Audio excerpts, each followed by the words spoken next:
இந்த டாஸ்மார்க்ல ஒரு 3000 கடையை மூட சொல்லிச்சு. அதுல என்னவாக இருக்கிறீர்கள்?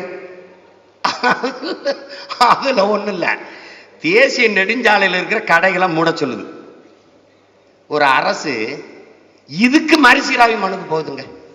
குடிக்கிறதுல மறுசீராய்வு போகுது, பிள்ளைங்க படிக்கிறதுல வாய முடிக்கிட்டு இருக்கு.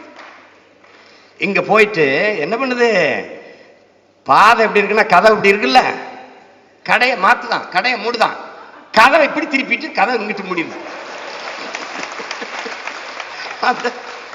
ஒரு மான்கராத்தேன்னு ஒரு படத்துல don't close the back door man ஒரு பாட்டு பாடுவான்ல, அங்க சந்திரபாபு நாயுடு 2500 தடுப்பணை கட்டுறதுக்கு வேலை செஞ்சுக்கிட்டு இருக்காரு. இவன் 3500 டாஸ்மார்க் திறக்க வேலை செஞ்சுக்கிட்டு இருக்கான். நம்மால் என்ன பண்ணுவேன் நீ? ஒன்னும் செய்ய முடியாது.